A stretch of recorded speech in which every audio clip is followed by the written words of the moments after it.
الله naxariistay maxamed faarax cumar iyo cabdi xabeeb ayaa ku geeriyooday cilbiyood ku yaala deegaanka Agabsaha ee degmada Arabsiya oo ay qodayeen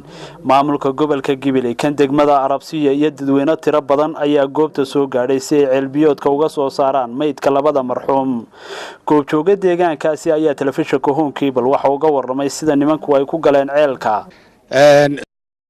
مدي إجرين عيال مركع قمصان سنو كل قضيو كدبي يماده ليس كان مشاكل واحد كاني قيب لنا عبان نيس أوكله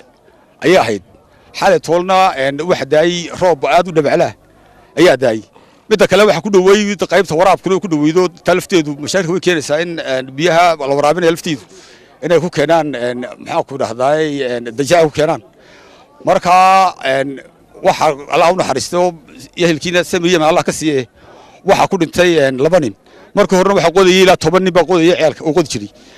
markii hore waxay ku tashadeen ceelka inay diinta dibadda ay ka shaqeeyaan markii dhulka yarka fiicada deertay ayuu booy iyagu isqaba qaabiyeen soo ninkii la xataa ka yar maqan yahay bilaaheen war xab ma jiraan aynu dameer baa lagu raasay jiray carrada ceelka markaas sidaan soo saarno markii saddexdii nin ugu horeeyay ay dhaceen oo mid gudaha ku sii jiro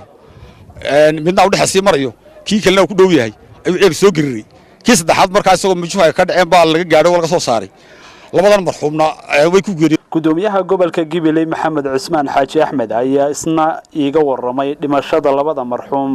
maanta daalkan waxaynu joognaa degmada Arabsiyo halkan ceelkan ma garanaysaa uu ku dumay laba nin oo ka shaqeynayay run ahaantii waynu aragnaa waqtiga roobabka ah ciidoo jilicsan qadarka Ilaahay baa meesha ah haday ajal u laaban tahay marka horeba may galeen accident kana ma yimaadeen horta runtii waxaan uga tacsiyadeynayaa ehelkoodii waxaan leenahay Ilaahay samir labada ninba degmada Arabsiyana waxaan leenahay si guud tiiranyada waa idin la wadaagnaa annagu haddaanu nahay maamulka gobolka iyo degmada Gibiley maayarka iyo annagu iyo dawladda hoose iyo gobolkuba iyo booliiska iyo damdamiska cid walba soo gurmatay shacab iyo ma garanaysa iyo dawladba haas ahaatay wixii la qaban karayay ceelku aad u dheer oo runtii masaafo dheer qodan oo ilaa 20 joog qodan ninkii xagga hore joogay isaga ee ku qeylinayay ninkan meedkiisii waa la gaaray marka waa naxdin horta dhibteeda leh dhinaca kalena Ilaahay ba qadartiisa keenay oo waa lagu samrayaa marka insha Allah taala waxaanu rajaynaynaa inaanu marxuumka labaadna si degdeg ah u soo saarno wassalaamu calaykum waraxmatullaahi wabarakaatuh gudoomiye waxa jira ceelal badan oo kale oo sidan xilli roobaadka iyo duma bal dadka deegaanka iyo deegaamada kaleba maxaad oran runtii waqtigan waa waqti roobaad ajasho iyadoo qorantay haddana aqliga Ilaahay wuxuu noo siiyay in aynu ka fikirno xilliga la qodayo ceelashu waa xilliga